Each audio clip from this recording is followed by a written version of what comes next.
Hey guys, just a heads up, this review contains very minor spoilers, but spoilers nevertheless. But if you like a bit of synopsis before watching a movie, just like me, then proceed forward. John Wick 4, directed by Chad Stahelski, same director that directed the previous John Wick movies. This guy knows exactly what he's doing. I mean, he knows what he's doing. He knows exactly what he's doing. And he killed it with this movie.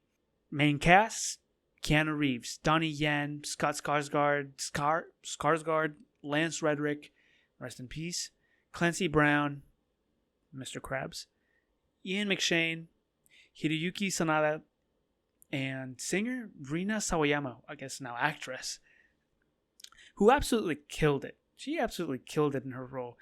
I didn't know who she was until this movie. I thought she was just a stunt actress. I don't know, but she's a singer. I mean, she also plays, by the way, she plays the outro song to the movie. It's called An Eye for an Eye. It's really good, so I will be linking that in the description. Absolute stunner. Right, so, I mean, this franchise, it delivers the best, highest, bestest quality in Hollywood. Not many movies leave me as impressed as this movie did with its action. I watched it in theaters with my wife, in IMAX, and I can confidently assert it's the best John Wick movie so far.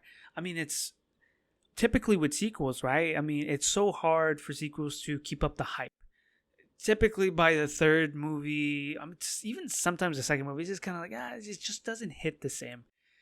Not this movie. This movie lives up to its hype, to its fullest degree. I mean, it lives up to it, 100%. Highly suggest, while you still can, to go watch it in theaters, preferably in IMAX. And all I'll say is Dragon Breath and nightclub scene. That's all I'll say. But you're right. The plot is really straightforward. It picks up sometime after Chapter 3 with John, who's training. This time he's gonna finish the job, right? As you recall, in Chapter 3, he almost died. I mean, this dude fell on, but he should have died. But yeah, this time he's gonna finish the job. He's gonna earn his freedom. Oh, spoilers. By the way, you should probably watch the first, second, and third movie before you watch this one. But yeah, he's up against the table this time, or at least the person who funds them. It's straightforward, as straight as it can get. The acting was pretty great. I mean, I feel like each character lived up to its fullest potential. But I'm going to be highlighting 3 characters that left an impression on me. And that's going to be the 3 characters: John Wick, Kane, and Akira. So Keanu's character, Donnie, and the singer, Rina Sawayama. Those are the 3 characters that left an impression on me. And those are the only 3 characters I'll be focusing on in this video. I mean, yeah, so those 3 lived up to its highest potential, I think, kinda. It's a John Wick movie, so it's not like you're going to be going to see like tear-inducing performances, which sort of leads me to John Wick first, right? This man barely even speaks. I saw an article about it where I don't forget who wrote it, but they counted. I'll link it in the description. But they counted how many words Keanu said in this film, and it was like. It was something stupid. It was so low. I will link it in the description because I can't remember. But yeah, I mean, you see it in a movie. He doesn't talk much. And it kind of sucks. I mean, that's one of the bad things about the movie is just he doesn't talk much. I mean, there's this scene in the movie where someone dies and he's being confronted by someone about this person's death. And all he can do is stare blankly at him. And that's sort of the running theme in his movie with John. I think he just kind of yeah. I'm gonna need a gun. I mean, they're cheesy one-liners, but I'll take it. Whatever. It's a John Wick movie. Next, right? So Donnie Yen, who plays Kane, the blind man who's mirror to John Wick. This movie does a decent job at exploring his character background and motivations, which I think was impressive for someone who was absent in the previous movies. But yeah, like I mentioned, he's blind, which is a bit gimmicky, but it works. He kicks ass. I remember a specific scene when he's fighting some guy in the kitchen and he sets up like movement detecting doorbells, and it was really cool. I mean, I'm spoiling it, but finally we got Rina Sawayama, who plays Akira, the daughter of Shimazu, who is played by Hiyuki Sanada. This girl, I mean, killed it, dude. Killed it. She's a singer. I didn't even know. I thought she was a stunt actress. That's how good she was. I mean, just killer moves.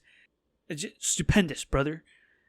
And the only reason I want to highlight this character without spoiling much is that I kind of feel, and you'll know what I'm talking about if you see the movie, but it feels like they kind of left the movie, like the door open for a possible spin-off movie with her. Definitely go with it.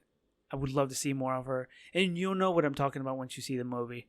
Like I really want to see her return in the future for a future film where the ambience is like some Neo Tokyo ambient. I mean,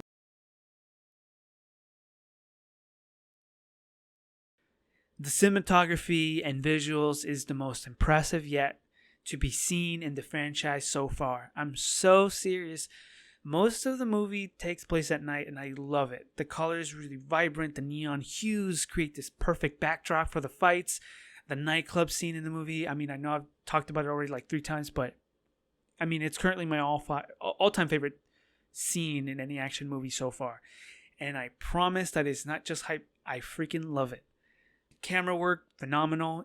It's a visual feast for the eyes. It's masterfully refined. The camera work is phenomenal.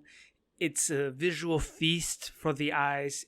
It's the masterfully refined result that you only get after making the 3 previous movies. Grade A stuff, man. The color palette, I mean, mwah. As far as the sound goes, I have to say, it was great. I watched it in IMAX, and the film's sound design is so detailed. I could feel my seat vibrate from all the punches and the gunshots. I mean, the nightclub scene, the music. Please. It's a visceral experience that really puts you in the middle of the action. So please, while you still can, go watch it in theaters. And if you can, and specifically in IMAX, it makes the difference, I promise. As far as cons go, the movie did have some questionable things that made me raise an eyebrow.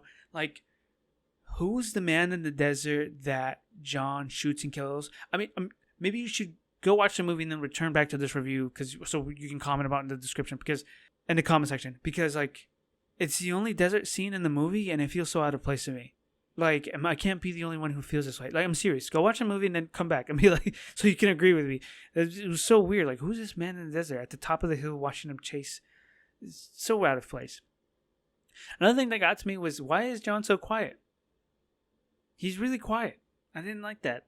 It's almost it's a hollow contrast of his previous self, at least from the previous 3 movies. I think there's a part in the movie where he's described as a lost ghost looking for his tomb or something.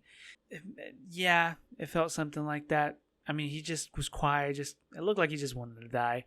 Like, he's just a killing machine who just wants to be free and dead. The Paris scene with the cars, it was so disorienting. It should have been shorter, I think. Just my opinion. I can't be the only one who feels this way. How were the people in the nightclub not running away as John was murdering people? Like, cracking their skulls, just beating them up, right? And like the people on the dance floor just dancing, and like why is no one running away? It felt so weird. Overall, John Wick 4 builds on the success of the previous movies and delivers exactly what the audience has come to love about the franchise. I would definitely be buying this movie and Blu-ray, 4K, whatever it comes out. Beloved Keanu doesn't talk as much, but it doesn't matter. It's definitely a must-watch. In conclusion, yeah, go watch it. Go watch it in IMAX. If you guys have seen it, let me know what you think down below. Was this movie overrated? Was it not up to your expectations? You let me know down below. That's all I have for today. Till next time, see ya.